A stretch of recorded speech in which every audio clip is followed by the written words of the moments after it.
Padre, te damos muchas gracias porque podemos estar contigo. Muchas gracias, Señor, porque estás tú presente entre nosotros. Gracias, Padre, por esta bonita mañana en donde pues podemos venir, reunirnos delante de ti y meditar sobre tu santa palabra. Te queremos pedir, Señor, que tú guíes el estudio, tanto de los salmos como el siguiente estudio, para poder salir de aquí edificados. Señor, pues tú sabes que ninguno de nosotros los que compartimos enseñanzas somos nadie, sino solamente tu palabra cuenta y el poder que tú nos des a través de las palabras que tú pongas en nuestra boca. Pon tú tus palabras en mi boca, Señor, y permite que de esta manera podamos llegar a ser realmente edificados. Te pido mucho por Miguel para que tú lo estés guardando, lo lleves a recuperarse en salud, que pueda sentirse completamente bien. Y Padre, pues que el próximo domingo pueda estar aquí con nosotros. Te queremos pedir también que tú guardes al país en este tiempo en donde hay verdaderas situaciones, incertidumbre de política. Guárdanos como país y sobre todas las cosas, todo lo que tú decidas y traigas para el país, sea para enarbolar, para glorificar tu evangelio, Señor. Te queremos pedir por todo esto y te lo suplicamos en el nombre de tu Hijo Jesús. Amén. Amén. Bueno, no oramos para que la tecnología no falle, pero pues también podemos pedirle. Y Señor, por último te quiero pedir que la tecnología no falle y que los que se han de conectar vía remota lo puedan hacer sin ningún problema. Te pedimos esto por Cristo Jesús. Amén. Bueno, pues todos los de aquí han estado casi todos los anteriores estudios del Salmo. Perdón, me agarró un poquito la garraspera. Y estamos ya terminando esta primera parte, una parte muy importante que nos habla de este salmo de agradecimiento. Este es un salmo muy especial porque el salmista habla después de ser librado de una prueba que, por lo que se da a entender, es una prueba de muerte, ya sea que el salmista haya estado enfrentando una enfermedad muy difícil o que el salmista haya estado teniendo una amenaza de alguien que haya querido atentar contra su vida. Podemos ver que muy pocos de nosotros probablemente no haya enfrentado una prueba así como tal. Sin embargo, hemos tenido pruebas a veces que nos sobrepasan en nuestras fuerzas y que ponen a prueba nuestra fe, pero también cada vez que nuestra fe se pone a prueba, también podemos confiar en Dios y saber que Dios está ahí y que Él es mucho más poderoso que nuestras pruebas, mucho más poderoso que nuestros enemigos. Entonces el salmista había visto todo esto, había visto cómo había sido liberado de la muerte y estaba agradeciéndole a Dios. Curiosamente, un salmo de agradecimiento en donde el salmista agradece por ser librado de la muerte, pero que veremos después cómo el mismo salmista reconoce que agradable es a Dios la muerte de sus santos. Diciendo, bueno, algún día vamos a morir, pero nada mejor y nada más agradable es haber muerto habiendo cumplido la voluntad de Dios, habiendo completado el plan que Dios tiene para nuestras vidas. Y bien, pues habíamos visto un versículo que me impresionó mucho, que hablaba de ahorita les digo, que decía: vuelve, oh alma mía, a tu reposo, porque Jehová te ha hecho bien. En esa parte nos habíamos quedado en donde habíamos dicho qué es lo que ha hecho bien. O sea, el salmista estaba exhortando a su propia alma a decir: tranquilízate, acuérdate lo que Dios te ha hecho bien. Y dice, porque ha librado mi alma de la muerte, mis ojos de lágrimas y mis pies de resbalar. Entonces, así lo tenemos. Habíamos visto justo la vez anterior, este es con detalle estos 3 puntos: mi alma de la muerte, mis ojos de lágrimas y mis pies de resbalar. Y bien, ya que se termina todo este reconocimiento a lo que dice Dios,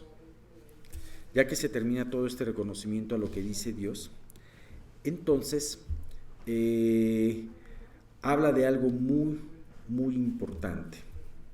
Ahorita se los digo.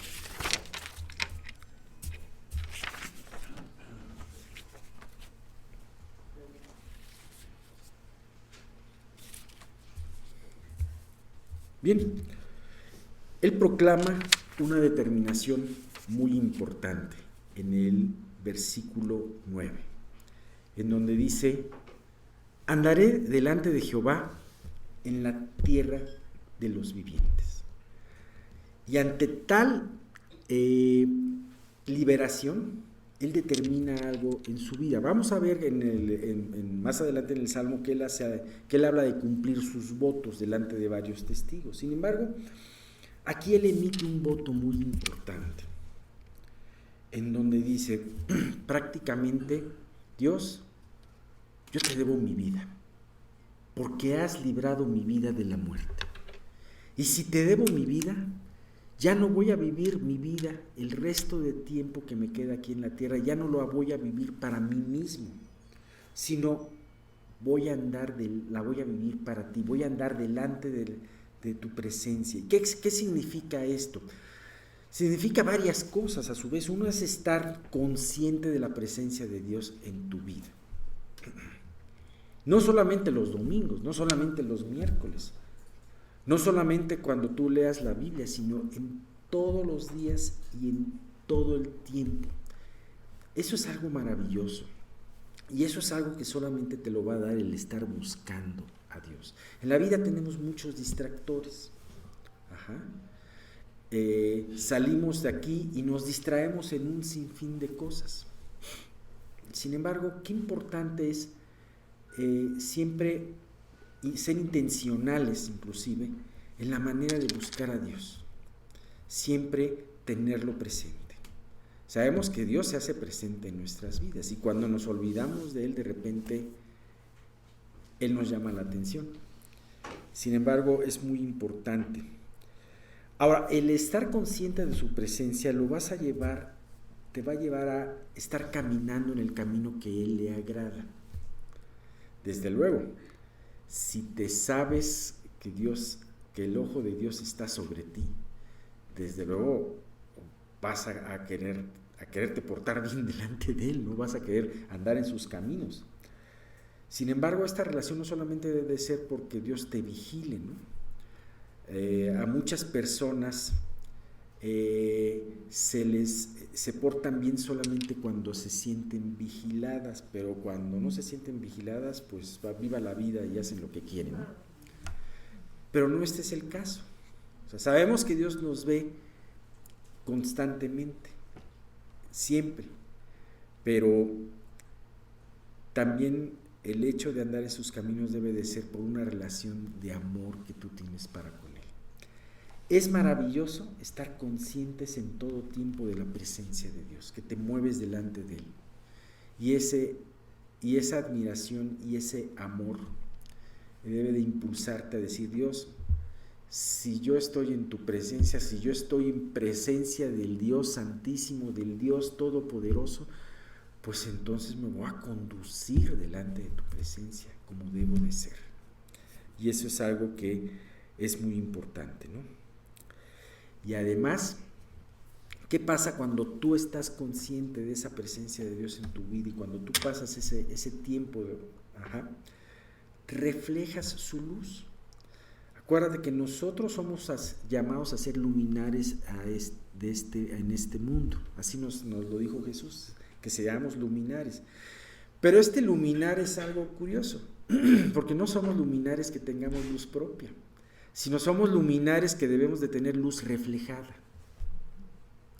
Así que si tú estás consciente de esa presencia de Dios, entonces tu vida va a reflejar la presencia de Dios en tu vida.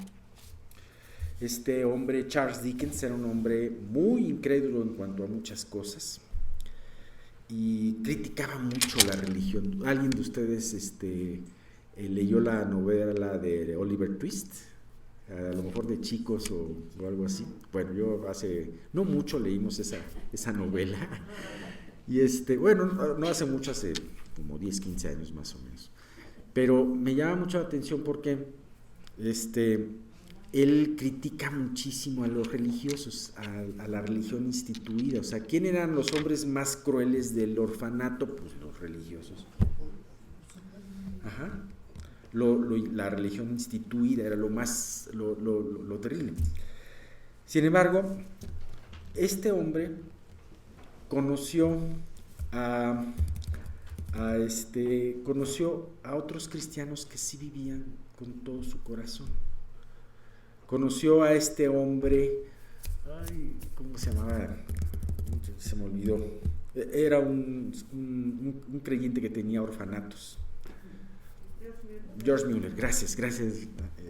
Conoció a George Mueller y le impactó el trabajo que Dios estaba haciendo a través de George Mueller. Un orfanato muy distinto al que él habla en Oliver Twist, ¿no? Y también hablaba de la vida de otro cristiano, de que era un hombre que se daba que siempre hablaba de su Señor, que estaba enamorado de su Señor, siempre hablaba de su Señor, que era muy hospitalario en su vida, y él decía de este hombre, dice: si hay un cristiano en el mundo, si fuera tan solo un cristiano en el mundo, él es.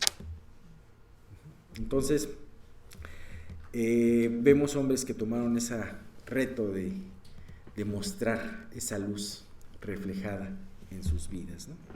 Entonces, pues sí, andaré delante de Jehová en la tierra de los vivientes. ¿Quieres andar delante de Dios en la tierra de los vivientes, o quieres ponerte un filtro para que no llames tú tanto la atención y no te comprometas en tu vida? A la luz de la salvación, esa es una de las decisiones más egoístas que podemos tener. No vivir para Cristo, no vivir para alguien que dio su vida para ti, simple y sencillamente. Y bien, sin embargo, y esto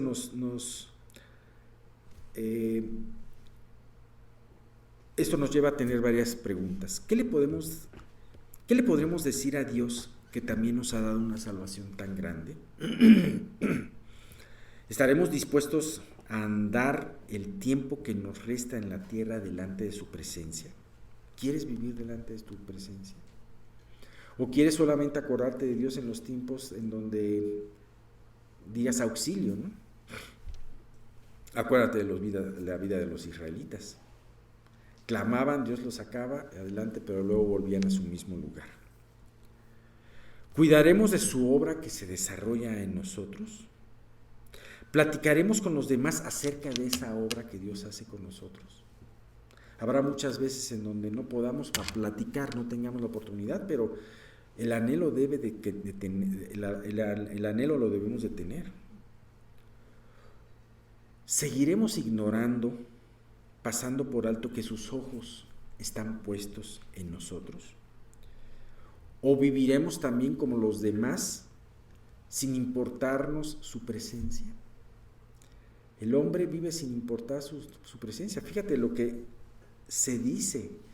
Las grandes gentes, las grandes celebridades que no conocen a Dios, viven realmente sin temor de Dios, porque hablan, se comportan y viven de una manera como si nunca fueran a dar cuentas de lo que hacen. Y es algo impresionante.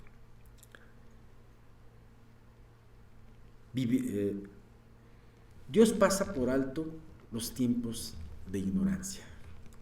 Y muchas veces no podemos estar conscientes a lo mejor de estas enseñanzas, pero si las trae Dios es para recordarnos y hacernos profundizar en ellas. Cuando Él se revela al hombre como lo ha hecho con nosotros, a través de su Espíritu y de su palabra, y aún así no reaccionamos, entonces estaremos expuestos a un terrible juicio. Dice 1 Pedro 4, del 2 al 3.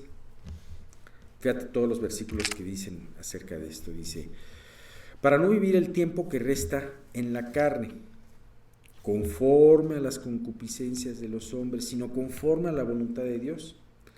Baste ya el tiempo pasado para haber hecho lo que agrada a los gentiles, andando en lascivias, concupiscencias, embriagueces, orgías, disipación y abominables idolatrías. Pedro estaba comentando todo esto y diciendo: no vivas el resto del tiempo en la carne, no vivas el resto del tiempo conforme a las concupiscencias, a ese querer constantemente ir a lo malo, a lo equivocado, que es algo muy natural en el hombre natural, sino vive conforme a la voluntad de Dios, andando en la presencia de Dios delante de los demás. Dice Hebreos 12 del 28 al 29, así que recibiendo nosotros un reino inconmovible, tengamos gratitud y mediante ella sirvamos a Dios, agradándole con temor y reverencia, porque nuestro Dios es fuego consumidor. Ten en cuenta que vas a recibir un reino precioso, perfecto e inconmovible. Un reino que no te mereces, que no nos merecemos. Pero verdaderamente este pensamiento nos debe llevar a meditar, a tener gratitud y, como el salmista, decir: vamos a vivir el resto del tiempo que nos queda en tu presencia, conscientes de que tú estás con nosotros y consciente de quererte agradar, Dios. Hebreos 10 del 26 al 27, porque si pecáremos voluntariamente después de haber recibido el conocimiento de la verdad, ya no queda más sacrificio por los pecados, sino una horrenda expectación de juicio y de hervor de fuego que ha de devorar a los adversarios. Mucha gente ha escuchado este mensaje, mucha gente ha escuchado este acercamiento delante de Dios. Si no hay arrepentimiento, si tu vida sigue siendo igual, terminarás menospreciando este mensaje. ¿Y qué quedará delante de ti? Una horrenda expectación de juicio. Horrenda cosa es caer en manos del Dios vivo, dice la palabra, ¿no? Conocí a una persona que estaba en una universidad en Estados Unidos, en una universidad cristiana, y tenían como un ministerio irle a hablar a ciertas regiones, a ciertos perdidos, a ciertas personas que vivían mal. Y en una de ellas hicieron una incursión. Era por estos días, el martes pasado, fue el que le llaman el Mardi Gras, que es el martes gordo o el martes grueso. Y es un día de carnaval. Entonces, esta persona, junto con otros compañeros de la universidad, fue a hablarles de Cristo. Y se encontraron gente muy dura. Algo que les decían dicen: vayan, pero vean solamente a la cara, no vean para abajo. O sea, porque realmente muchas veces no vienen vestidos de la manera más santa, ¿no? Pero esta persona les decía: bueno, pues si no escuchas, prepárate a venir al encuentro de tu Dios. Prepárate a venir al encuentro. Y horrenda cosa es caer en manos del Dios vivo. Y bueno, pues así es esto, el vivir delante de su presencia. Y terminamos con estos dos versículos, el 10 y el 11, que nos dice, fíjate qué hermoso: creí, por tanto hablé, estando afligido en gran manera. Y dije en mi apresuramiento: todo hombre es mentiroso. Esto nos da dos enseñanzas muy importantes.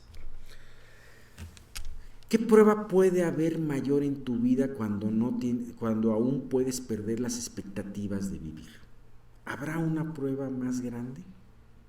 Porque te estás enfrentando tú mismo a que vas a pasar por ese valle de muerte.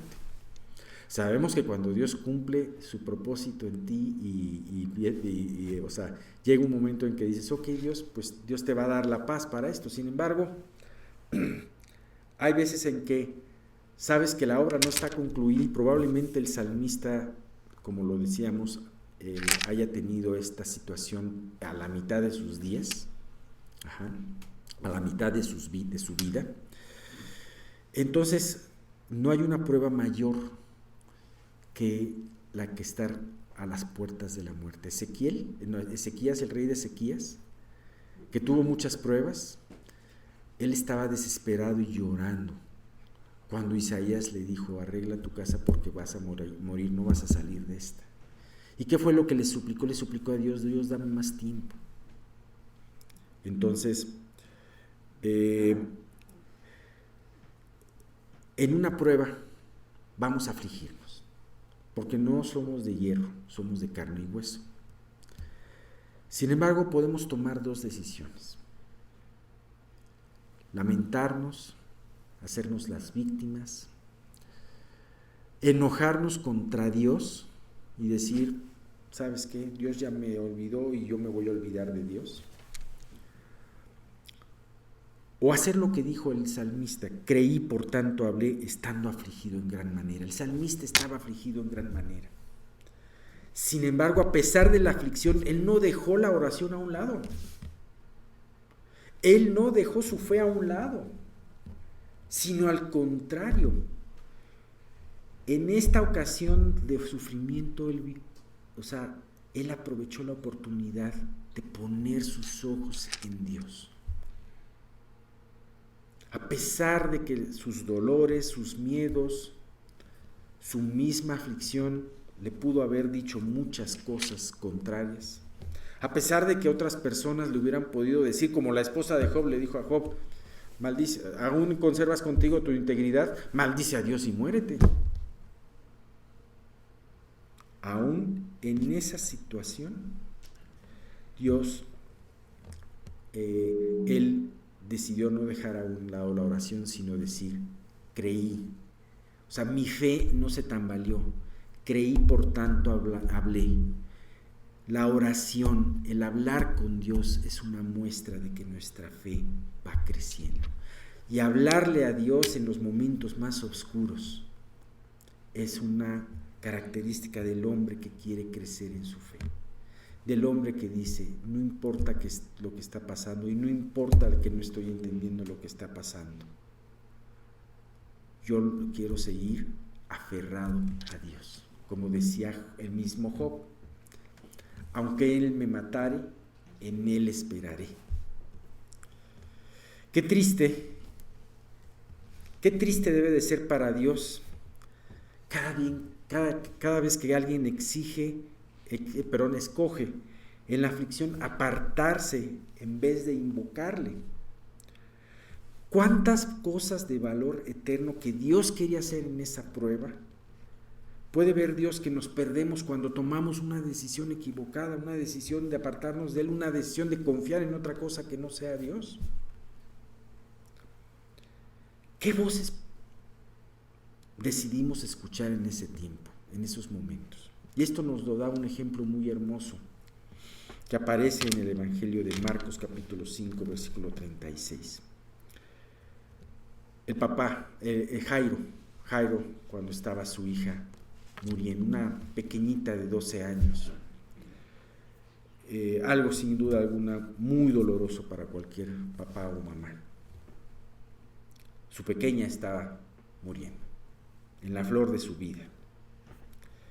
Y él escuchó dos voces. La primera de alguien que no te dice quién fue, alguien que estaba cercano a él, quizás alguien de su casa que le dijo, tu hija ha muerto, ¿por qué molestas más al maestro? Sin embargo, inmediatamente Jesús le susurró al oído y le dijo, no temas, cree solamente. ¿Sabes? Deja de escuchar la primera voz para poder escuchar la segunda. Si te enfocas en la primera voz, ¿para qué molestas a Dios? El país ya no tiene remedio. Tu familia ya no tiene remedio. Tu jefe ya no tiene remedio. Tú ya no tienes remedio. Deja de escuchar esa voz. Y mejor escucha esa hermosa voz de nuestro Salvador. No temas, cree solamente. Este hombre termina diciendo algo en esta primera parte. Dice, y dije en mi apresuramiento, todo hombre es mentiroso. Es probable que no haya sido una enfermedad, sino es probable que haya sido atacado por sus enemigos y haya sido inclusive traicionado por sus enemigos. Muchas de las historias más tristes o finales más tristes en una vida es cuando la persona pierde su vida por una traición. Este hombre, no me acuerdo si Wycliffe, un hombre que tradujo la Biblia de los textos originales al inglés en plena época de la Reforma, se tuvo que ir a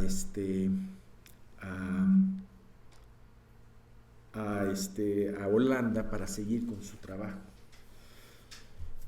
Y un día conoció a una persona que era un espía y que se hizo pasar por su amigo y que inclusive y entonces, bueno, este amigo fue el que lo traicionó. La traición es algo de lo peor que podamos sufrir en este mundo. Y es algo que seguramente vamos a sufrir o ya hemos sufrido. Vamos a sufrir traiciones, vamos a sufrir desilusiones. Muchas veces también nosotros vamos a desilusionar a muchas personas. Y muchas veces podemos decir como este salmista, dije en mi apresuramiento, todo hombre es mentiroso. Como dijo Julio César, ¿tú también, Brutus? Fue sus últimas palabras antes de morir. ¿Tú también, Brutus? Entonces, hasta mi mejor amigo me traiciona, mi protegido me traiciona. Bueno, muchas veces nosotros hemos traicionado de esta manera a Dios. Sin embargo, es muy importante saber que cuando tú pones tu camino en las manos de Dios y dices, creí, por tanto hablé, y aún todas estas situaciones y heridas que puedas tener en tu vida y en tu alma, las pones en las manos de Dios, entonces tú vas a poder vivir una vida limpia. ¿Sabes? Si alguien te llega a traicionar en la vida o alguien te llega a desilusionar en la vida, es porque Dios también lo permitió. Porque Dios te quiere enseñar algo muy valioso a través de esas lecciones. Cuando te toca el mal a tu vida, cuando la maldad toca las puertas de tu vida, ¿sabes? ¿Vamos a quedarnos con esto de apresuramiento, o vamos realmente a seguir y a continuar y a dejar esto en manos de Dios?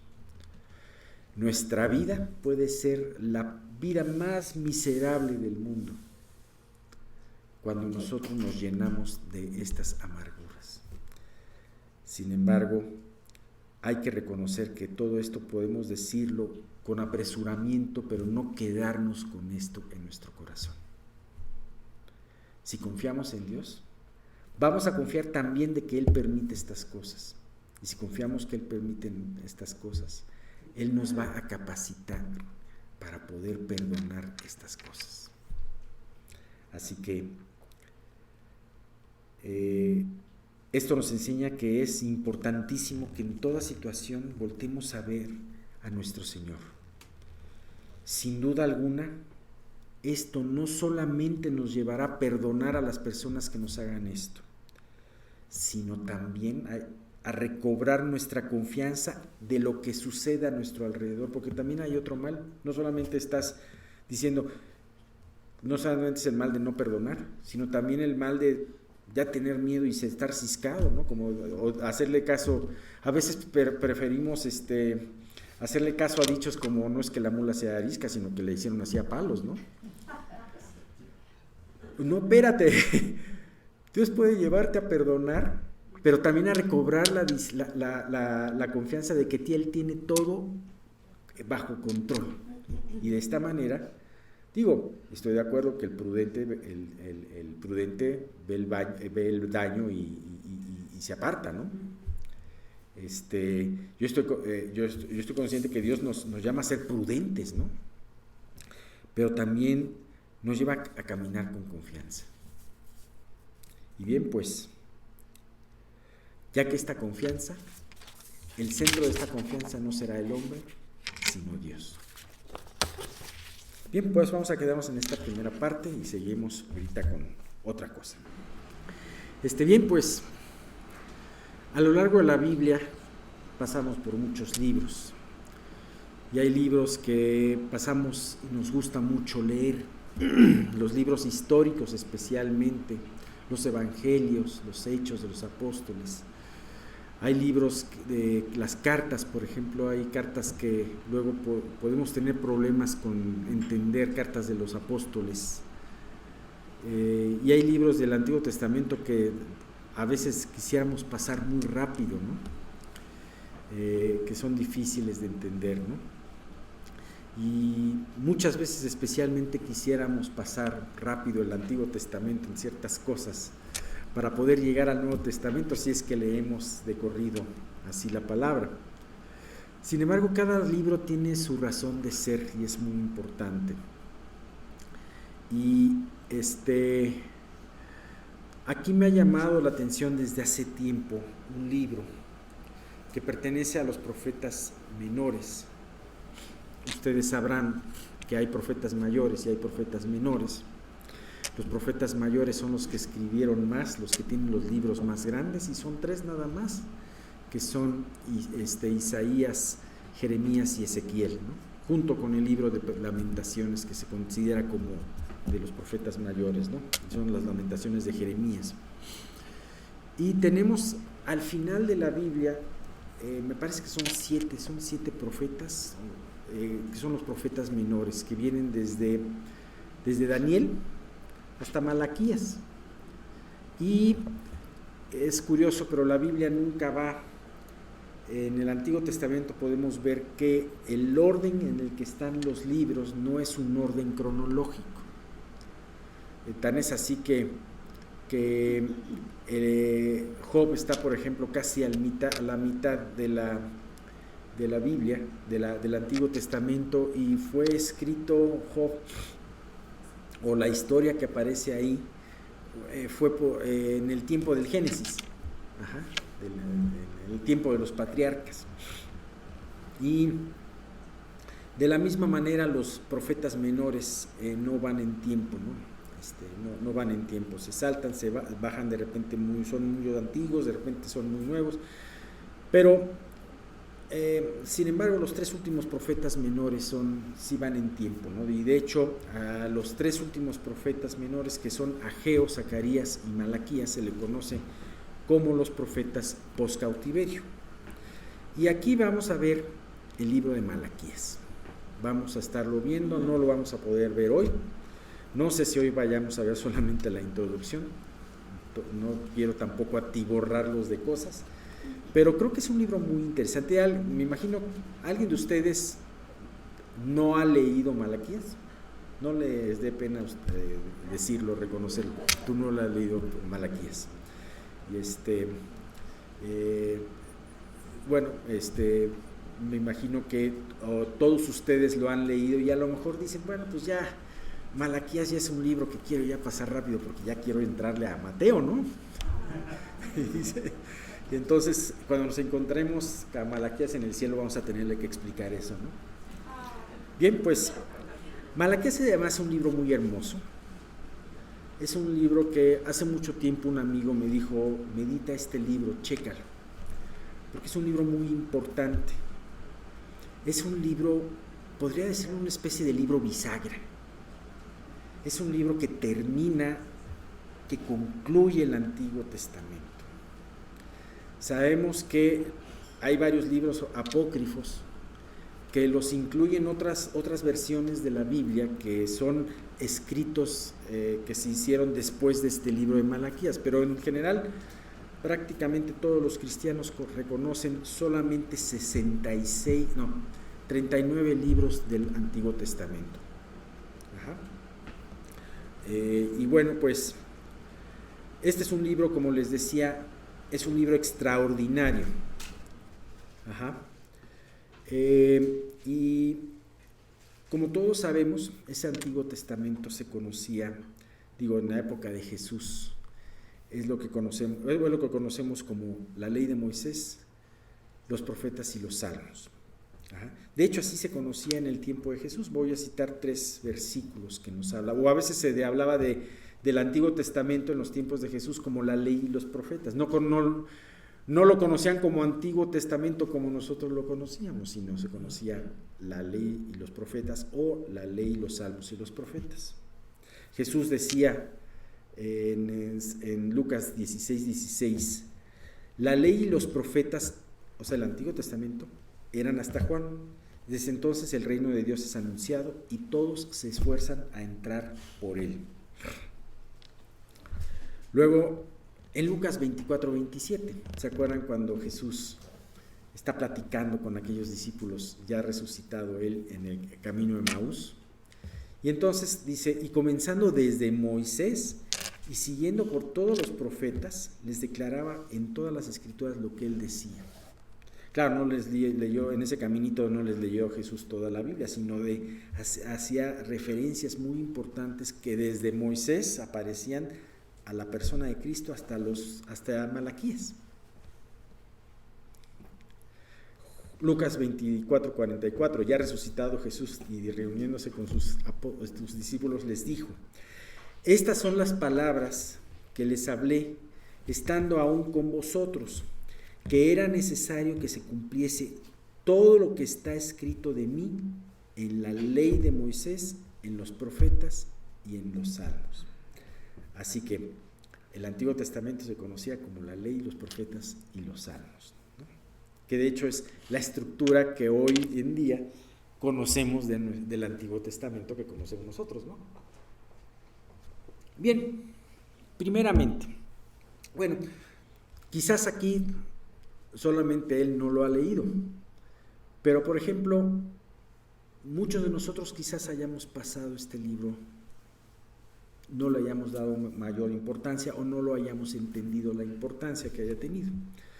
Este es el último libro de la Biblia y vamos a situarlo un poco en la historia. ¿Qué historia? Hace ratito dije algo post-cautiverio y a lo mejor alguien de ustedes me dirá qué quiere decir esto. La mayoría de ustedes ya lo saben.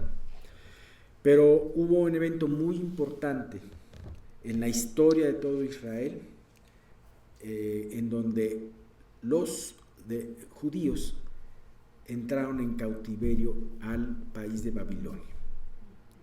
Y en ese momento se acabó el templo, se acabó el muro, se acabó Jerusalén, se acabó el reino tan poderoso que tenían los judíos. Y durante 70 años estuvieron en ese cautiverio, sojuzgados por un pueblo que había destruido su templo, su religión, su templo y su ciudad y su reino. Y sin embargo, después de 70 años salieron cautivos, ya salieron de la cautividad de nuevo por orden de Ciro, el rey de Medo-Persa. Salieron a volver a poblar Jerusalén y tenían que construir el muro y tenían que construir primero el templo y después el muro. Ajá. Nehemías, esto lo vemos en los libros también de Esdras y Nehemías, que también no están colocados cronológicamente en el Antiguo Testamento. O sea, estos libros deberían de estar al último casi, Esdras y Nehemías, ¿no? Esdras relata la primera migración después del cautiverio que tuvieron los judíos hacia Jerusalén para poder reconstruir el templo. Y comandados por Zorobabel, ¿no? Sin embargo, 80 años después, el muro es terminado porque hubo otro personaje muy importante, Nehemías, y ayudado de Esdras, que fue aquel que alentó a los habitantes de Jerusalén y los exhortó a seguir construyendo el muro. Y esto era algo muy, muy importante. Al final del libro de Nehemías, y especialmente en el capítulo 13, si ustedes se dan cuenta, Nehemías regresa. Ya habían pasado aproximadamente 12 años desde que Nehemías fue la primera vez al templo, a Jerusalén, y había empezado la reconstrucción del templo. Habían pasado 12 años cuando Nehemías regresó, y cuando regresó vio un verdadero relajo, y vio cómo desgraciadamente, tristemente, el pueblo había caído en muchos de los pecados que habían caído anteriormente, y él tuvo que irlos a corregir. Curiosamente, estos mismos pecados, que ahorita vamos a mencionar algunos de ellos, son los que toca Malaquías en su libro. Entonces podríamos decir que más o menos que es Malaquías coincidió en el mismo tiempo de Nehemías, de esta última parte, de este segundo viaje de Nehemías, o fue un poquito posterior, unos 2 o 3 años posterior. Estamos hablando, un poquito para situarnos en tiempo, que esto está sucediendo 100 años después de que son liberados los judíos de cautiverio por el decreto de Ciro. Y fíjate cuáles son estos pecados de los que hablaba Nehemías. Si tú ves el capítulo 13, te recomiendo que lo puedas leer, el capítulo 13 de Nehemías. ¿Cuáles son estos pecados? Dice 13:29, dice el sacerdocio profanado y el menosprecio de los sacrificios. Vamos a verlo eso posteriormente en Malaquías, pero dice Nehemías, haciendo referencia a Nehemías, dice Nehemías 13:29, acuérdate de ellos, dice, acuérdate de ellos, Dios mío, contra los que contaminaron el sacerdocio y el pacto del sacerdocio y de los levitas.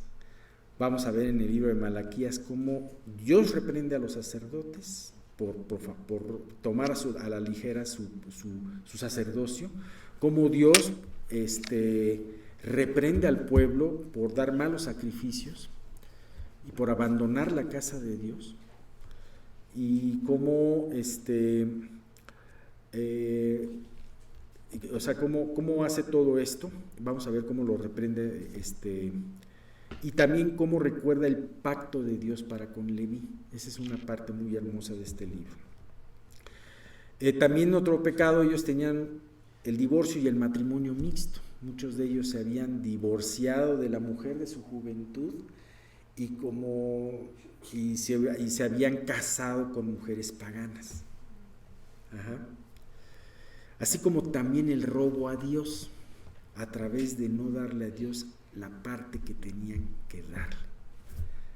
Y entonces, estos son los pecados, y este es el mismo ambiente que Dios reprende en el libro de Malaquías y que vemos que Nehemías lo reprende. Vamos a poner otros 2 ejemplos de los versículos de Nehemías, que dice, en el mismo capítulo 13, del 23 al 25, dice, vi asimismo en aquellos días a judíos que habían tomado mujeres de Asdod, amonitas y moabitas, y reñí con ellos y los maldije, y herí a algunos de ellos, y les arranqué los cabellos, y les hice jurar diciendo, no daréis vuestras hijas a sus hijos, y no tomaréis de sus hijas para vuestros hijos, ni para vosotros mismos.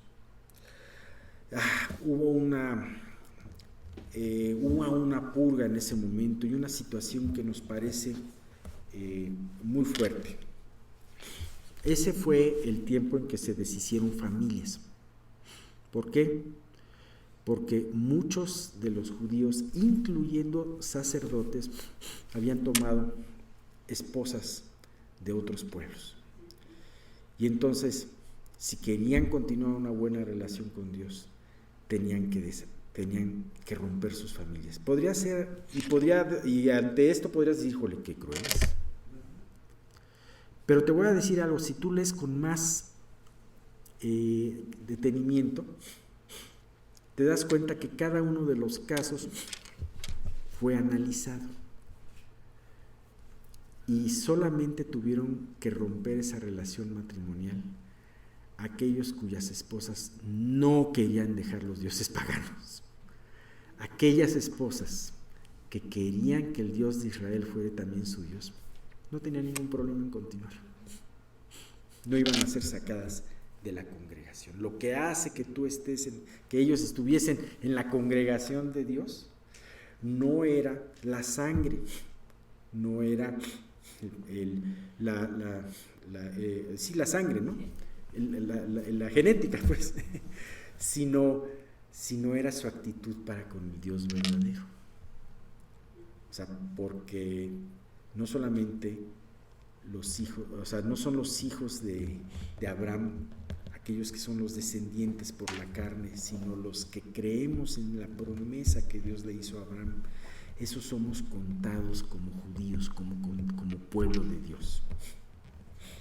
Finalmente vemos Nehemías 13, del 10 al 11, dice: encontré asimismo que las porciones para los levitas no les habían sido dadas, y que los levitas y cantores que hacían el servicio habían huido cada uno a su heredad.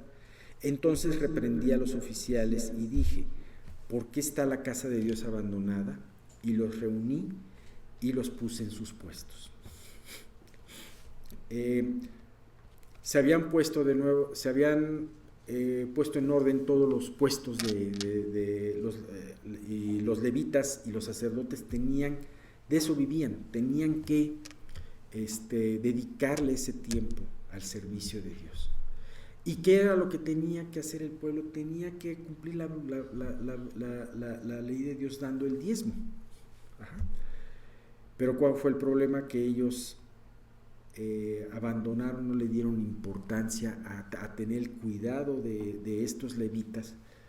Los descuidaron. ¿Y qué hicieron los levitas? Pues tenemos que comer. Entonces abandonaron el servicio y se dedicaron a sus tierras y todo eso. Entonces estaba todo muy abandonado. Lo vemos en Nehemías y lo vamos a ver con más detalle en Malaquías, ¿no? Como aquí es lo que reprende Nehemías como el último de los príncipes de Judá. Bueno, vamos a ver qué es lo que reprende Dios, ¿no? Pero eso lo veremos otro día. Bien, Dios inspiró este último libro del Antiguo Testamento abordándolo en 4 partes principales, de las cuales, si Dios nos permite, vamos a ver solamente la primera. La primera parte: Dios declara su amor a Israel. Vamos de Malaquías 1, del versículo 1 al 5. La segunda parte, si quieren nada más apunten esta parte, las otras las voy a ir diciendo. La segunda parte es: Dios acusa a Israel y a sus líderes de profanar el sacerdocio y menospreciar los sacrificios. Esto está de Malaquías capítulo 1, versículo 6 a capítulo 2, versículo 9. 3. Dios acusa a Israel por el divorcio, los matrimonios mixtos y el robo a Dios. Malaquías 2, 10 al 3, 15. Y por último, Dios termina prediciendo un juicio inminente para los impíos que no entiendan. Sin embargo, al remanente que espera en él, lo consuela y le promete la venida del Mesías anhelado. Eso está del Malaquías 3:16 al 4:3.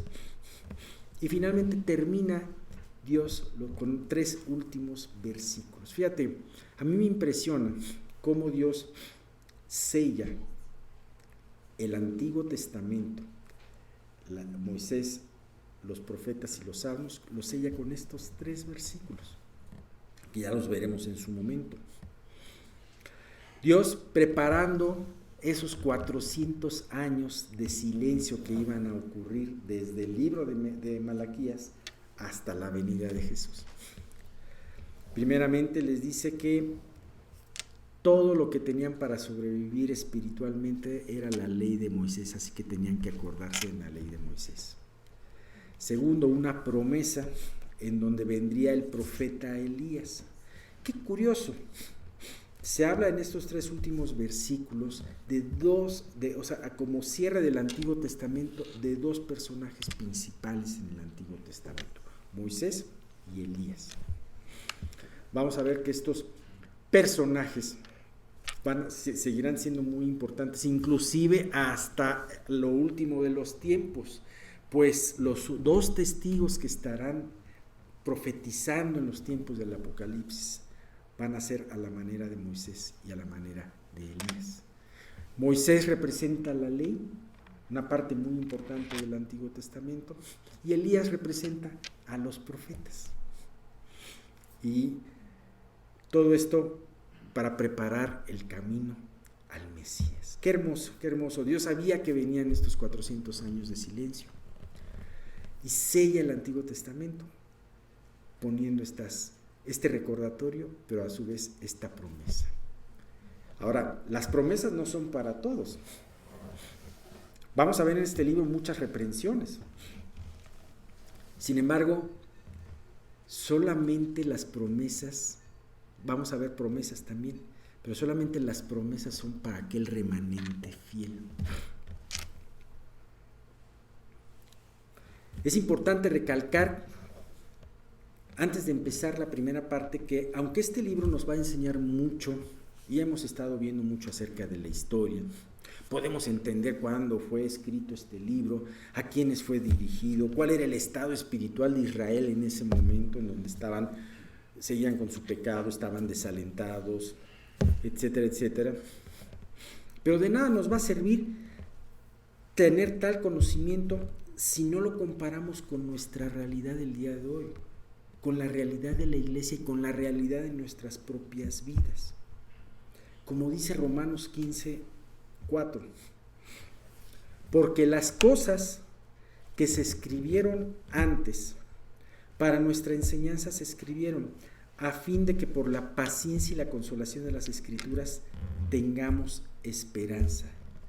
Dios buscaba al final de este libro, fíjate, va a empezar el libro diciendo que Dios ama al pueblo de Israel y termina el libro dándole una esperanza a sus amados de Israel. Así que Dios quiere que por la paciencia y la consolación de las Escrituras tengamos esperanza.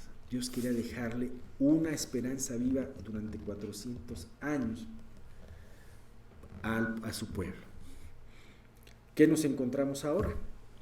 Nos encontramos que Dios nos ha dejado también unas últimas palabras de esperanza. Podemos verlas, por ejemplo, en el Apocalipsis. Sí, Señor, ven, Jesús, he aquí yo vengo, ¿no? Qué hermosa promesa. Va a venir el Señor. Pero no han transcurrido 400 años, han transcurrido casi 400 años por 5. Así que, pero sin embargo Dios nos invita a seguir por la paciencia y la consolación de las Escrituras, tener esperanza.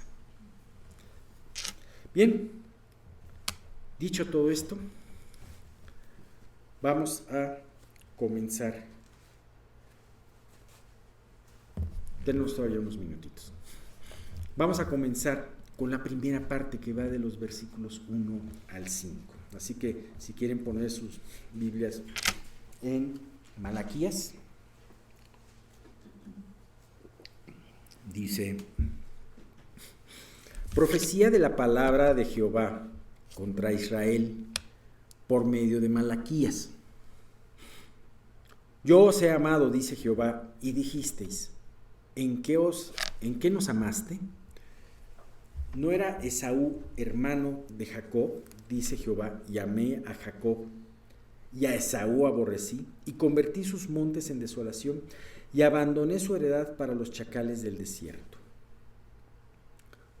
Cuando Edom dijere, nos hemos empobrecido, pero volveremos a edificar lo arruinado, así ha dicho Jehová de los ejércitos, ellos edificarán y yo destruiré, y les llamarán territorio de impiedad y pueblo contra el cual Jehová está indignado para siempre. Y vuestros ojos lo verán y diréis, sea Jehová engrandecido más allá de los límites de Israel. Comienza con una presentación. Profecía de la palabra de Jehová contra Israel por medio de Malaquías. Tenemos que este libro es un mensaje de Dios hacia el pueblo. ¿Hacia quién? Hacia el pueblo de Israel. Y efectivamente, en contra del pueblo de Israel, ya que finalmente vamos a ver de qué manera los reprende por sus pecados. Sin embargo, no debemos de perder de vista que cuando Dios habla en contra de nuestros pecados, Él se está poniendo a favor nuestro. Ajá. Y sí, de hecho, un acto de misericordia que se ve a través de toda la escritura de Dios hacia su pueblo y de Dios hacia el mundo, es avisarle a la gente de sus pecados, reprender sus pecados y avisar que vendrá un juicio. Como bien dice el proverbio, mejor es reprensión manifiesta que amor oculto. Amor oculto, pues es un amor que no se ve, ¿no? Que es un amor que no existe. Es mejor, muchas veces detestas las personas que te están llamando la atención, pero no sabes que muchas veces es lo mejor que pueden hacer con tu vida. Ve a Jonás y a los ninivitas. ¿A poco no tenía Dios misericordia de Nínive? Tú puedes ver que la voluntad de Dios es que los ninivitas se salvaran. Por eso les dijo, de aquí a 40 días será destruida Nínive. Desgraciado. Y los ninivitas que hicieron, se pusieron a temblar, se pusieron en silicio y en ceniza, inclusive hasta los animales lo hicieron, porque los animales también tenían que ver en ese pecado. Pero finalmente no pasó nada, porque hubo un cambio en la actitud del pueblo. Tristemente muchas veces tiene que venir el juicio porque no hay un cambio de actitud, porque el hombre no quiere escuchar.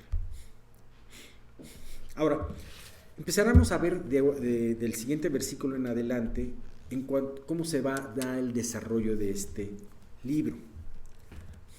Dios guió a Malaquías a escribirlo de una manera muy curiosa, como si fuera un diálogo entre Dios y su pueblo de Israel. Y es esta la razón cómo Dios presenta primero una declaración o una acusación. Vamos a ver que Dios presenta esto, hace una afirmación o una acusación. Y después el pueblo responde con una pregunta. Estas preguntas vamos a encontrar que son 7 a lo largo de este libro, empezando desde el versículo 2, el siguiente versículo. Pero también vamos a ver que en todas estas preguntas que hace el pueblo de Israel, se nota una actitud de reto, de incredulidad, de indiferencia y de desánimo que correspondía a la actitud de los judíos en ese tiempo. Entonces es muy interesante. Dios hace una afirmación, el pueblo cuestiona a Dios en base a esa afirmación y Dios hace toda una revelación contestando esa pregunta. A veces nos traumamos con una persona, dice, ¿qué te pasa? Nada. ¿Qué te pasa? No, nada. Pero qué importante es tener un diálogo siempre transparente, para para que haya un resultado positivo, ¿no? Y bien, vamos a ver el versículo 2. Dice, en el versículo 2, fíjense cómo empieza Dios el libro. Hemos visto que es un libro que va a tener juicios y palabras duras. Sin embargo, Dios comienza de esta manera. Yo os he amado, dice Jehová. Y dijisteis, la primera pregunta de Israel, ¿en qué nos amaste? O sea, imagínate, yo los he amado. ¿De veras? ¿En qué nos amaste? Y dice Dios, responde Dios, ¿no era Esaú hermano de Jacob? Dice Jehová, y amé a Jacob. Entonces, él comienza con esta palabra maravillosa, yo os he amado. Les declara esto. Dios declara su amor a su pueblo. Sin duda alguna, como decía, Dios iba a dar palabras fuertes en este mensaje, pero era muy importante comenzar recordándoles el amor de Dios. Como muchas veces tú puedes comenzar, mira, permíteme decirte esto y mi intención es porque yo te quiero, porque no quiero que te suceda. Muchas veces el padre con sus hijos puede decir esto, aunque a los hijos a veces le pueda molestar esto, pero el punto aquí es, yo te he amado. Y en todo este capítulo vamos a ver que Israel le dice, ¿en qué nos amaste? Y vamos a ver que esta es una pregunta llena de desánimo e incredulidad. ¿De veras, Dios, en qué nos amaste? Vamos a transportarnos un poquito a lo que vimos en la introducción, la época que pasó esto. Los judíos, una vez que regresaron de Babilonia, del cautiverio, habían tenido muchos altibajos. Habían empezado a construir muy animosos el templo. De repente unos enemigos lo hicieron cesar la obra. Y una vez cesada la obra, pues ellos siguieron viviendo una vida sin rumbo, construyendo sus casas y no la casa de Dios. Hasta que Dios llega y a través de los profetas Ageo y Zacarías los exhorta y los anima a continuar con la obra. Ellos atienden este llamado y vuelven a construir y de una manera prodigiosa terminan el templo en tiempo récord, en 52 días me parece, ¿no? No me acuerdo si fue 52 días el templo o el muro.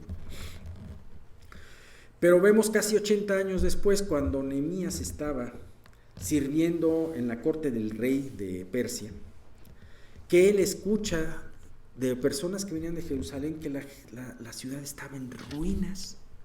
Después de 80 años de esos días gloriosos que aparecen en el libro de Esdras, la ciudad estaba en ruinas. Estaban una gran parte del muro no edificada, otra derribada de nuevo, y estaban las puertas en llamas. Los enemigos habían hecho estragos y los habitantes estaban viviendo mal. Y entonces va Nehemías con un gran cargo, con la autorización del rey y la bendición de Dios, a reconstruir, y se reconstruye a pesar de los enemigos, a pesar de todo esto. Realmente Nehemías fue un gobernador fuera de serie. Se termina el muro y se reinstalan otra vez las funciones de alabanza, de adoración a Dios y todo eso, que era lo que los iba a permanecer fuertes. Sin embargo, 12 años después, regresa Nehemías y encuentra todo hecho un relajo de nuevo, y entonces tiene que poner orden, y hasta le arrancó a algunos los pelos por casarse con personas que no tenían que casarse, ¿no? Y vemos finalmente que ellos habían pasado por altibajos, habían enfriado su relación con Dios, habían dejado de tener ese entusiasmo que tenían por servir a Dios. Las cosas se habían tornado rutinarias e iban de mal en peor. Además, muchas veces nuestro reloj no está sintonizado con el reloj de Dios.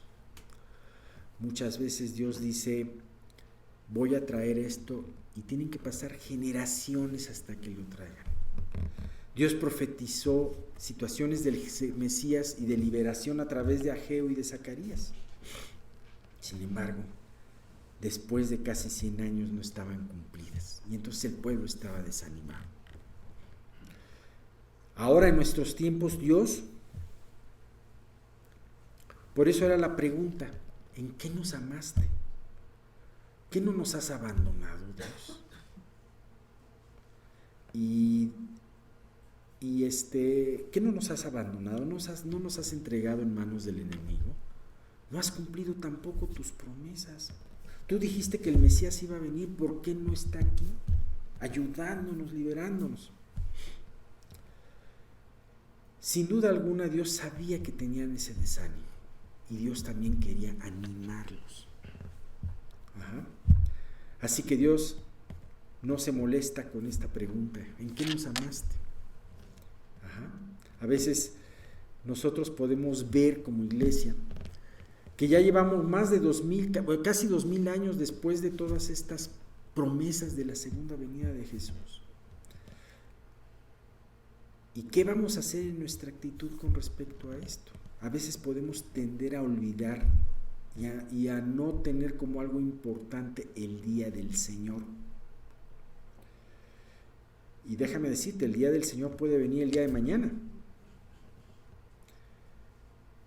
O puede pasar toda esta generación, es decir, que cada uno de los que estamos aquí ya no estemos aquí, y no venga todavía el Señor. Yo personalmente no solamente pienso que así va, que sí lo vamos a ver con nuestros ojos, sino aún tengo este anhelo de poderlo ver con nuestros ojos, el poder ver esa segunda venida del Señor. Pero no hay una garantía de que esto suceda. ¿Qué vamos a hacer ante esto? Desilusionarnos y empezar como aquellos malos obreros que le hablaba Jesús, en donde, como vieron que su señor no venía, empezaron a maltratar a sus consiervos. Eso lo hacía en referencia a los judíos de esos 400 años. Pero también lo hace referencia a nosotros. Ok, el Señor quién sabe cuándo venga, cuándo regrese de su largo viaje. Entonces, vamos a vivir nuestra vida. No, Dios no quiere que perdamos la esperanza. Por eso, era muy importante decirle, Dios sabía cuál iba a ser la respuesta del pueblo, o cuál era la actitud del pueblo. Te he amado, ¿cómo dice? Yo os he amado, dice Jehová. Y el pueblo, ¿en qué nos has amado? Y Dios empieza a hacerle una declaración muy importante que aparece en el versículo 3, 2 y se completa en el versículo 3. ¿No era Esaú hermano de Jacob? Dice Jehová. Y amé a Jacob y a Esaú aborrecí, y convertí sus montes en desolación y abandoné su heredad para los chacales del desierto. Vamos a ver que en el resto del estudio de estos 5 versículos habla mucho de Esaú. Y Esaú no era hermano de Jacob, o sea, no solamente era hermano, sino eran mellizos. Y porque Esaú desde el vientre de materno se adelantó. Ellos, y además, otra cosa, eran mellizos, pero se peleaban desde el vientre, ¿no? A veces los hermanos se pelean mucho fuera del vientre, y a veces los papás pueden decir, ay, ya por favor, ya que dejen de pelearse, a veces no. Pero aquí la mamá se estaban peleando dentro de su vientre. Y entonces decía, ya no puedo vivir. Y entonces Dios le hace una promesa a Rebeca. Y la promesa, bueno, al ratito la vamos a ver. Pero me llama mucho la atención, los dos eran mellizos. Pero además, el primogénito, al que en un sentido era el el que tenía por derecho natural la promesa de la primogenitura y la promesa de las grandes bendiciones, era el que naturalmente debería de haber recibido todas aquellas buenas promesas que Dios le había hecho a su abuelo Abraham. Sin embargo, Dios tenía otros planes. Y aquí él dice esto: ¿no era Esaú hermano de Jacob? Y dice esto muy fuerte que a veces podemos no solamente no entender, sino a llegar a malinterpretar. Dice Jehová: y amé a Jacob y a Esaú aborrecí. Oye, pero cuando empezó a dar Dios las profecías las promesas acerca de Esaú y Jacob, Esaú estaba en el vientre. ¿Por qué razón amaba Dios a Jacob y Esaú lo aborrecía? Pareciera como si Dios fuera muy injusto. Hay que tener mucho cuidado, porque si vemos esto a la superficie, podemos decir: no entiendo, ¿qué pasa? Pero déjame decirte una cosa: Dios también bendijo a Esaú. Dios no quería la destrucción de Esaú. Dios no decía: porque me cae gordo, porque tiene los cachetes muy rojos, va a acordarse de mí. No. Simple y sencillamente Dios estaba haciendo una elección. Y déjame decirte, Dios siempre va a hacer una elección y va a escoger. Y eso es algo que muchas veces a nosotros los cristianos nos tropieza mucho. Pero ¿en base a qué escoge Dios? ¿Por qué Dios dijo: a Jacob amé y a Esaú aborrecí? ¿Y por qué lo dijo desde antes de los tiempos? Podríamos pensar, lo que pasa es que Dios sabía la actitud que iba a tener Esaú delante de Dios, ¿no? Y sí, efectivamente vemos que Esaú tuvo una actitud de menosprecio a las cosas espirituales. Sin embargo, eso puede ser una razón, pero la razón más importante es por la soberanía de Dios. Nosotros estamos muchas veces como Job, donde no entendemos por qué Dios permite varias cosas. Estamos como Job, o estamos como Asaf, ¿no? ¿Se acuerdan del Salmo 73? Sin embargo, en el cielo, en el santuario de Dios, se desarrolla otro escenario.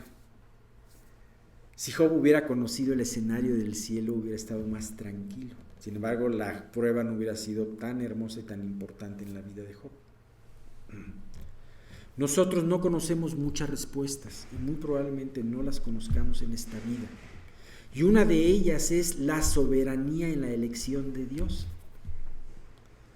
Sin embargo, Dios no puso esto para que nosotros tratáramos de hacer un tratado de 1000 páginas y elucubremos por qué Dios toma una decisión o no toma esa decisión. Dios la toma en su potestad, en su sabiduría. ¿Qué es lo que tenemos que hacer? Es confiar en las decisiones de Dios. Ve la naturaleza, ve la creación de Dios. Hay muchas cosas que al día de hoy lo entendemos gracias a la ciencia. Y gracias a Dios por la ciencia, porque nos ha revelado cosas que nos llevan a maravillarnos más del poder y la sabiduría de nuestro Creador. Pero hay muchas cosas que todavía la ciencia no las sabe o no las explica. Vamos a dudar de Dios porque todavía no sabemos esas explicaciones. Si el Dios que fue capaz de tomar decisiones desde subatómicas hasta interestelares, que tomó esas medidas, cuánto debía de medir un átomo, cuánto debía de medir cuánto debía de ser el radio de un electrón, ¿no? Cuánto debía de ser el radio de una galaxia. si tuvo esa sabiduría para tomar esas medidas y hacer esas relaciones, ¿no tendrá la sabiduría de Dios de decidir sobre las vidas de las personas? Claro que sí. Y sin embargo, este versículo no tiene este pasaje no tiene por objeto hacer un tratado acerca de la soberanía en la decisión de Dios, sino más bien mostrarle a Jacob que realmente lo amaba. Ellos eran mellizos. A su hermano, por haber sacado primero, creo que sacó primero la mano, ¿no? Tenía el derecho de ser el primogénito. Y sí, el hermano no le gustaba, no apreciaba mucho eso, y entonces un día vendió su primogenitura por una sopa de lentejas, ¿no? Fue más importante el satisfacer su necesidad en ese momento que una promesa a largo tiempo, ¿no? Sí hizo eso, ¿no? Pero también por otra parte, Jacob lo engañó de una manera muy deshonesta a la hora de robarle, no solamente o sea, primero, él saca ventaja del plato de lentejas. Oye, pues es mi hermano, pues dáselo, está muriéndose de hambre, ¿no? No, él saca ventaja.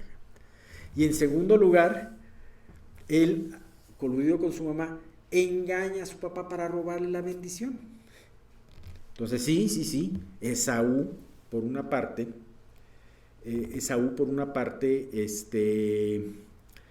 había menospreciado lo espiritual, pero Jacob no estaba muy bien tampoco. Fíjate lo que dijo, hay una anécdota de Spurgeon que se las voy a leer ahorita. Una ocasión, una señora fue con Spurgeon y le dijo: yo no puedo entender cómo Dios dice que aborreció a Esaú. ¿Por qué?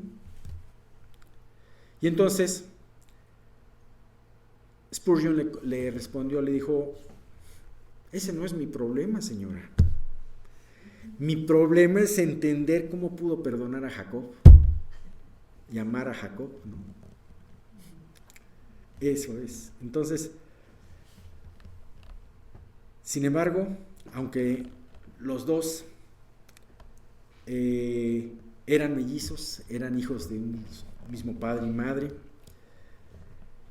y los dos tenían su mal currículum, de todas formas, Dios dijo antes de que nacieran: el mayor servirá al menor. Así que, al ver la vida de Jacob y al ver que estamos aquí, al estar aquí y al querer Dios que escuchemos todos estos mensajes y aprendamos de la Biblia, porque tú puedes decir: ¿cómo sé que Dios me ha escogido? Pues no te está trayendo Dios para escuchar su palabra. Muchas veces también Él no nos escoge porque nosotros tampoco lo escogemos a Él.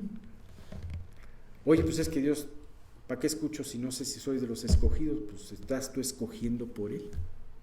Yo te haría esa pregunta. Y aquí hay algo muy importante. Nosotros también somos de alguna manera como ese Jacob. No estamos muy lejos de nuestro hermano Esaú. Y estamos aquí escuchando, entendiendo, disfrutando de sus bendiciones, no porque seamos muy virtuosos ni muy buenos, sino porque este amor, porque estamos aquí enteramente por la gracia de Dios. Y este amor de Dios nunca lo debemos de olvidar. Dice Romanos 9 del 10 al 13. Y no solo esto, sino también cuando Rebeca concibió de uno de Isaac, nuestro padre, pues no habían aún nacido, ni habían hecho aún bien ni mal, para que el propósito de Dios conforme a la elección permaneciese, no por las obras, sino por el que llama. Se le dijo: el mayor servirá al menor, como está escrito: a Jacob amé, mas a Esaú aborrecí. Así que no es por los méritos de nadie, sino es por la vocación del que llama, por el amor del que llama, por el amor de Dios. Y bien, esto en la historia tuvo también su cumplimiento, porque dice aquí: convertí sus montes en desolación y abandoné su heredad para los chacales del desierto. Petra. Acuérdense de Petra. Israel fue castigado, también pecó, pero finalmente Israel prevaleció y prevalece hasta hoy. Esaú fue desolado. Y hoy mismo podemos visitar Petra, una ciudad que antaño era una ciudad floreciente de los edomitas, mas ahora es una ciudad abandonada, ¿no? Muy hermosa, muy impactante, pero abandonada, desolada. Bien, terminamos con 2 versículos, el 4 y el 5. Dice: cuando a Edom dijere: nos hemos empobrecido, pero volveremos a edificar lo arruinado. Así ha dicho Jehová de los ejércitos: ellos edificaron y yo destruiré, y les llamarán territorio de impiedad y pueblo contra el cual Jehová está indignado para siempre. Y vuestros ojos lo verán y diréis: sea Jehová engrandecido más allá de los límites de Israel. Todos estos versículos nos recuerdan la integridad de Dios en el cumplimiento de sus promesas.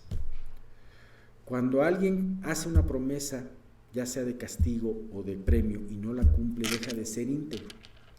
Esto nunca lo vamos a ver con Dios, porque Dios siempre lo que promete lo va a cumplir, ya sea para bien a través de una promesa o para mal a través de un juicio. Él dijo en alguna ocasión que Babilonia no iba a volverse a ser reedificada, y de hecho es algo que hemos visto hasta hoy en nuestros días, ¿no? Y aquí es lo que nos dice, es que Edom, por más esfuerzos que hiciera Edom para volverse a reconstruir, nunca lo lograría, pues esto ya estaría determinado por parte de Dios. Ahora, esto nos debe de traer a nosotros mucha seguridad. ¿Qué? ¿De Edom que esté destruido? No, de que Dios lo que promete y lo que determina, lo cumple. Como decía, ya sea para juicio o para salvación. Y esto nos lleva a ver, que vamos a ver en este libro, que las promesas maravillosas que Dios hace al remanente fiel definitivamente serán hechas y nunca van a cambiar. Bien, también vemos aquí que Dios, aunque es soberano en su elección, sin embargo, esta elección no la hace de una manera arbitraria. Sus decisiones siempre serán justas, y de esta manera, y a veces nos lo hará ver de una manera muy clara. A estas alturas ya había un gran historial entre los 2 hermanos, o entre los descendientes de los 2 hermanos, Jacob y Esaú. Y sí, Esaú no era inocente, Edom no era inocente, él tenía que pagar por varias cosas que había hecho. Su hostilidad y su odio en contra de Israel había sido desde hacía mucho tiempo, desde que los israelitas salieron de Egipto e iban entrando a la tierra prometida. Y en la época de desgracia, que fueron varias épocas de desgracia del pueblo judío, su hermano Esaú se alegró de esa desgracia. Esto lo vemos reflejado en 2 cosas muy importantes. En un versículo,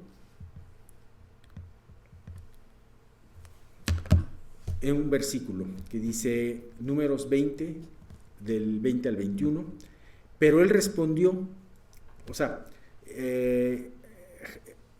Israel estaba cansado, iba a entrar ya a la tierra prometida. iba a pasar por un camino derecho, iba a pasar por el camino de Edom, y le dijo, por favor, déjame pasar por el patio de tu casa, ¿no? Déjame pasar por ahí, ¿no? Y no dar toda la vuelta a la colonia, ¿no?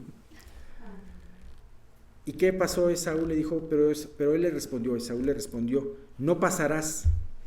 Y salió Edom contra él con mucho pueblo y mano fuerte. No quiso pues Edom dejar pasar a Israel por su territorio y se desvió Israel de él. Desde el principio tenían esas hostilidades. ¿Y qué es lo que dice Abdías?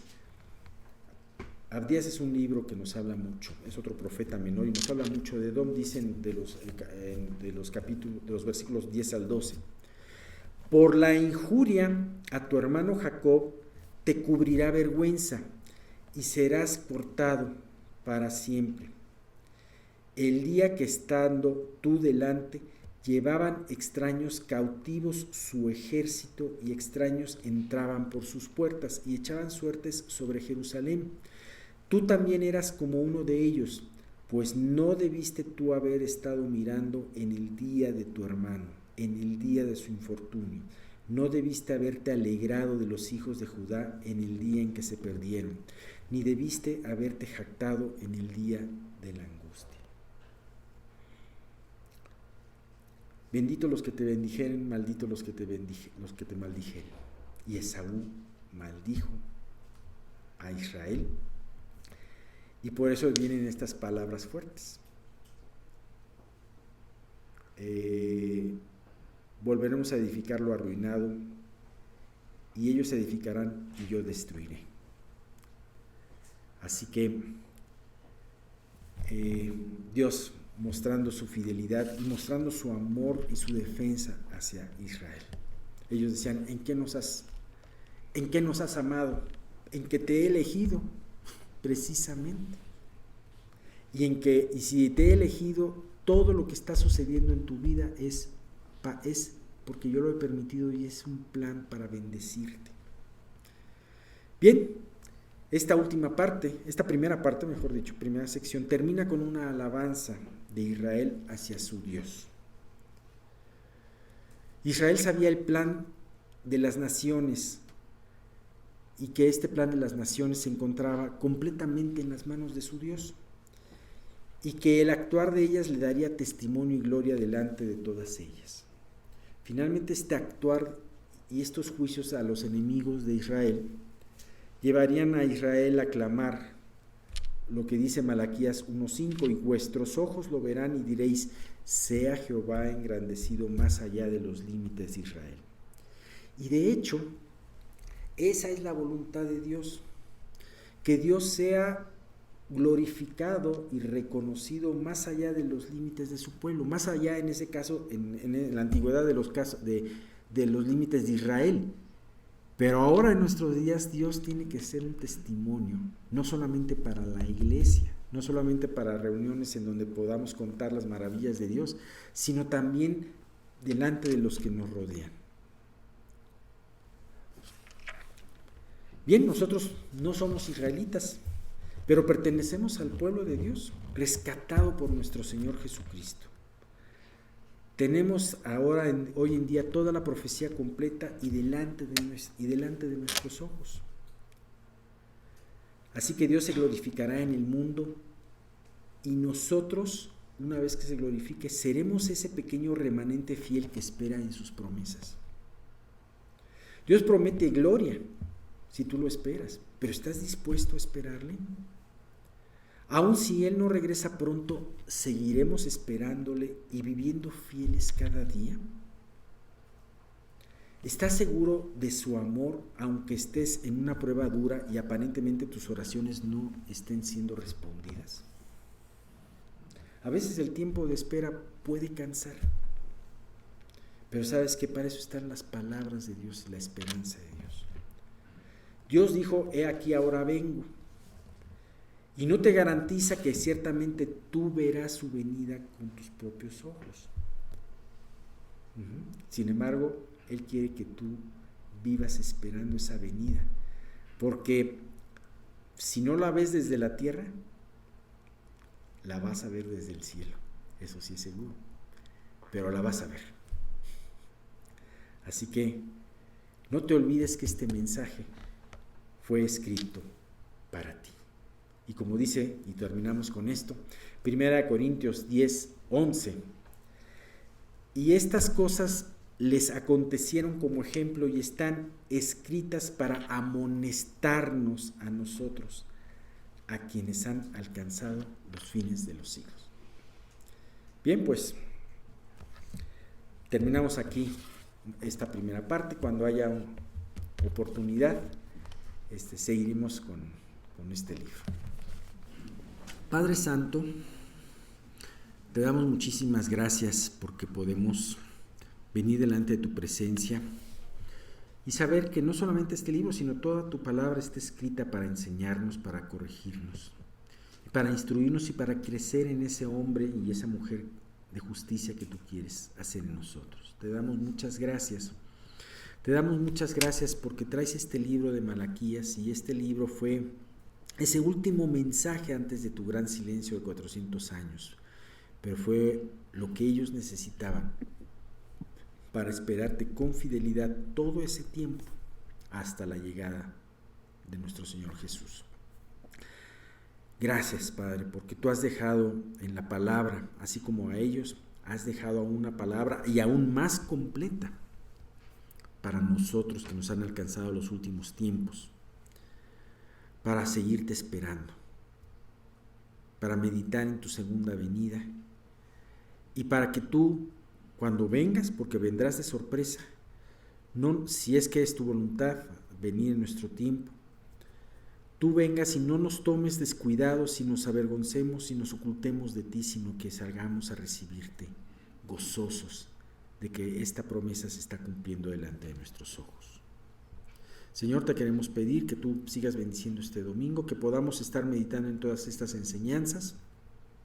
Guarda mucho a los que no pudieron venir, Señor, y te quiero pedir, Padre mío, que pues tú sigas haciendo este trabajo de bendición y haciendo crecer a esta iglesia conforme a tu palabra. Todo esto te lo pedimos por Cristo Jesús. Amén.